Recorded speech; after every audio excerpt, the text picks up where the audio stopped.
Salut à tous, c'est ravi de vous retrouver sur canalturf.com pour évoquer le programme et les réunions de ce mardi 22 février. Nous commencerons l'émission par le quintet. Il s'adresse à des chevaux d'âge, des trotteurs d'âge et il aura pour cadre l'hippodrome de Paris-Vincennes. Après ce quintet, nous parlerons également de quelques autres courses sur l'hippodrome de Paris-Vincennes. J'aurai ensuite des coups de cœur concernant la Réunion 3 à Fontainebleau et je terminerai par une information concernant la Réunion 4 à Cagnes-sur-Mer. Cagnes-sur-Mer qui également accueille des trotteurs comme Vincennes. Si ce programme vous convient, sachez qu'il vous est possible de le liker, de le partager via nos différents supports sociaux, que ce soit Twitter, Facebook ou autre.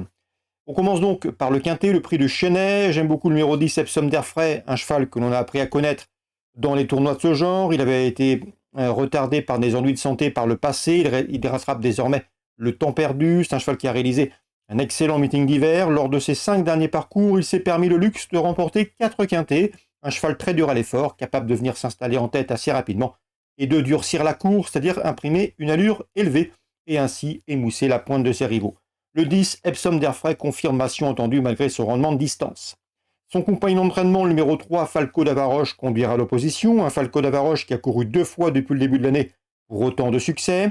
Le 16, Fairplay d'Urzy, n'est pas le plus riche sans raison. C'est un cheval entraîné par Jean-Michel Bazir qui d'ailleurs se mettra au sulky de ce Fairplay d'Urzy le 16. Un cheval confirmé à ce niveau, on lui compte une victoire, 5 places en 9 quintets courus. Le numéro 1, Diego de Canter, aborde cette compétition en pleine forme. Lors de ses 3 derniers parcours, il a signé 2 succès. Le dernier en date à Châteaubriand, il possède une bonne pointe de vitesse finale. Sa chance est prépondérante. Pour les places, je retiendrai le 7, Flamme Vive et le 2, Erasme Williams, difficilement dissociables. Ils ont pris les 3e et 4e places du quintet prix du Langeais, remporté par Epsom d'Airfray début février sur le parcours proposé. Le 13, For You Madruc, ce jour-là, dans le prix de Langeais, avait été rapidement disqualifié, mais n'oubliez pas qu'auparavant, il avait pris la 4e place du prix de Forez, une épreuve de groupe 3, course dans laquelle le 14 et Voilà de Muse s'y classait 3e. Donc ces deux-là méritent également une note de méfiance pour les accessites. Bref, en résumé chiffré, le pronostic sera le suivant: 10, 3, 16, As, 7, 2, 13 et 14. En canon partant, on peut éventuellement citer le numéro 12, Baron des Doux, qui va sans doute patienter et placer sa pointe pour finir, ce qui peut lui permettre de venir chercher une 5e place, voire une 4e à belle cote. Je résume rapidement pour ce résumé chiffré: 10, 3, 16, As, 7, 2, 13 et 14. Suite du programme, la deuxième, le 213, Jamaïca, a débuté victorieusement à l'attelé, à Châteaubriand. Elle va débuter ici à Vincennes et sur la selle avec de sérieuses prétentions et surtout la ferme intention de préserver son invincibilité. Le 213, Jamaïca. Concernant la 5e, j'ai eu l'occasion d'entretenir dernièrement avec Jean-Philippe Borodachko, qui m'a présenté en bien le 508 Hands Up. Elle lui a donné raison parce qu'elle reste désormais sur 2 victoires. Elle tentera la passe de 3 ici. C'est une jument un petit peu spéciale, pas à mettre entre toutes les mains. Il faut la connaître, elle reste un petit peu délicate parfois, mais elle a le potentiel pour confirmer ici. Dans cette course, sachez également que Sylvain Dupont n'est pas négatif au sujet du 511 Harmonie de Cita. Sa jument vient de prouver sa forme à Châteaubriand, sa bonne forme. 508 et 511. Dans la 7e, le 702 Hip Hop au fort est un cheval que j'aime beaucoup, un cheval de très dur à l'effort, qui a la pointure, à mon avis, d'un critérium cette année. Un cheval de tenue, il aurait sans doute préféré une distance plus longue. Ici, il peut être pris de vitesse en partant et toute la course, mais en valeur pure, il n'a rien à envier à ses rivaux du jour. À mon avis, sa place est sur le podium, le 702 Hip Hop au fort. On peut lui opposer pour découpler le 4, Hidalgo des Noé, qui vient de le devancer sur la distance proposée, et le numéro 3, Andy Bourbon, un cheval qui a été longtemps tenu écarté de la compétition, mais qui vient d'effectuer une excellente course de rentrée, se classant 2e, à mon avis.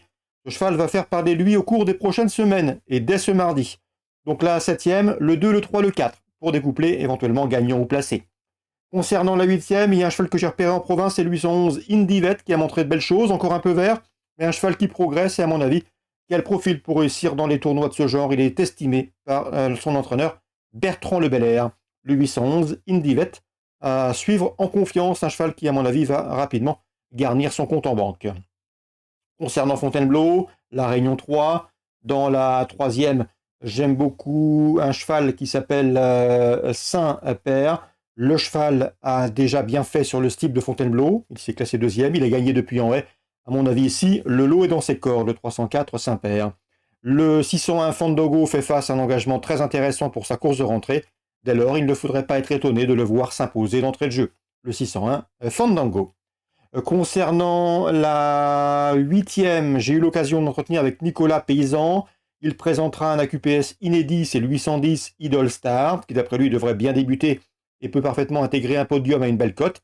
Il avait également initialement engagé Idol des Bambous dans cette course, mais qu'il préfère diriger à terme sur les obstacles, pourquoi pas en plat au Lion d'Angers au cours du mois d'avril ou du mois de mai. Donc le 810 Idol Star, méfiance, c'est un inédit de qualité. Concernant cette course, Alain Couetil avait également engagé un cheval Indigius qui sera finalement non partant, en tout cas qui ne participera pas, il a été retiré au moment des engagés. Dans cette épreuve, Hugo Mérienne présente le 802 In Memoria. Attention à In Memoria, élément de qualité qui pourrait bien également faire l'arrivée à Bellecote.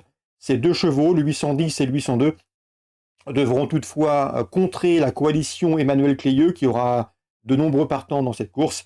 Il pourra notamment compter sur le 811 dans cette épreuve. C'est un cheval qui, à mon avis, peut débuter très convenablement et pourquoi pas victorieusement. En tout cas, vu ses origines et vu les bruits qui circulent sur lui, il peut bien faire. C'est le 811. Concernant la 8e également, le 801 Îlot de Lille a un peu d'expérience en plat, ce qui peut lui permettre de faire l'arrivée. Donc dans cette course ouverte, ce bumper, comme on dit, avec des chevaux destinés aux obstacles, le 802, le 801, le 802, le 810 et le 811, avec surtout le 810 et le 811 que j'aime beaucoup, peuvent parfaitement se tailler la part du lion. Mais la course, vous l'aurez compris, reste ouverte. Concernant Cagnes-sur-Mer en Réunion 4, j'aime beaucoup le 404 Fort Ever-le-Loup.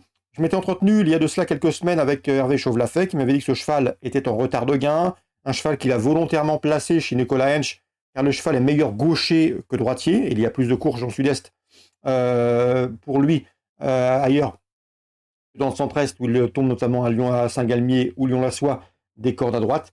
Un cheval de qualité, un cheval qui ici fait face à un engagement très intéressant. Il a 7 ans, il affronte ses aînés, il n'y a pas de 6 ans dans la course, pas d'Européens. L'engagement est bon, le cheval a un bon numéro derrière la voiture. C'est vrai qu'avec lui, il faut encore rester vigilant dans les premiers mètres de course, mais à mon avis, s'il négocie bien sa mise en jambe et la première partie du parcours, il a parfaitement les moyens de mettre tout le monde d'accord. C'est le 404 Fort Ever-le-Loup. Kazakh Chauvelafay, entraînement Hensch, Nicolas Hensch. Voilà pour les infos de ce mardi 22 février. Bonjour à tous, n'oubliez pas, likez, partagez ce programme. Nous on se retrouve désormais demain pour une nouvelle émission.